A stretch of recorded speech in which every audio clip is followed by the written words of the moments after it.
Bottom line is our test scores are not embarrassing low, and to suggest that they are is just not right. That's throwing our kids and our teachers under the bus. They're not. From 6th grade to 12th grade, we were in last place in the 6th district conference. And what did I say? Why did I say that? But by significant point spread. Well, not versus all school districts, but what did I say was the reason? It's a conscious choice to take lower proficiency rates on a local report card versus giving more kids the opportunity to accelerate through the curriculum based on their cognitive level.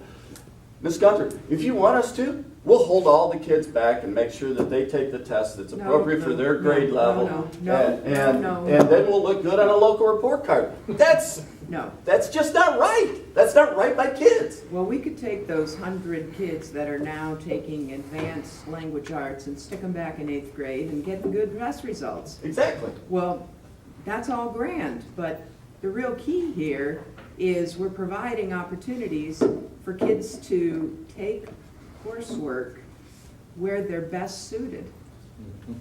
And that's a wonderful opportunity that this district is providing to our students. And I want to see that continue.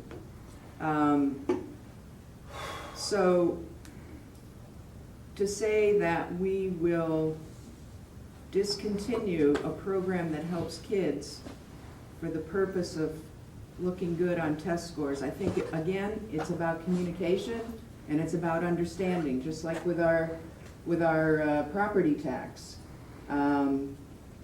You can get confused about what's going on unless you really have an understanding about where those children are taking their coursework and who's left to perform on the state tests. I don't want that to happen. I want to see these opportunities that have been provided for our kids to continue. I think that's critical, and we're about meeting the needs of our students, and this is one good way that we do it. Madam President, I don't wish to see programs discontinued either, but if these kids are accelerating forward, which if that's what that's what their parents want them to do, I'm all for it. What my concern is, what are we doing for the kids that are left behind?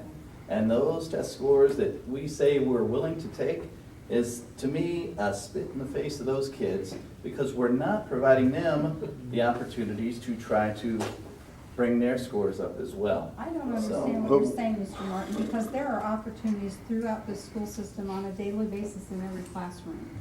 We have intervention and enrichment periods every single day at every single grade level. We are providing intervention for those kids that need help. And yes, they need help. We have a good deal of students that need help. And we're providing intervention for them. We have IE periods for all of them. We have an extensive RTI process, in terms of response to intervention, tier 1, tier 2, tier 3. All of that is deeply embedded in what we do on a daily basis. May I interject too? I think we also need to have a discussion regarding where the students are getting their test scores and the growth that they make within the class year, because they're two entirely different things. If you have students starting below grade level and they have a year or a year and a half's worth of growth, that speaks volumes, and I think we need to also be taking a look at that. Yes, not every child will make growth, but I think that's valid in any industry. With adults, I don't think that we can ask our students to make gains that probably adults can't make under the same working conditions. You can put people in training at an employment place, they can all go through the training, but it's up to that individual, and it's probably based on, I hate to say it, genetics, motivation. There are a lot of other factors that are outside of this classroom that we cannot control. And I will defend our staff, I will defend parents who want the best for their kids, and I know that we have room to grow. Every school system does. But when you consider many factors that are involved in an educational classroom, we are doing a heck of a job. And I will stand by that, and I will stand gladly beside that, because I see it every year in our classroom. There's two different aspects. There's the growth aspect and there's an achievement aspect. There's absolutely, and they're two very different things. And our kids do grow.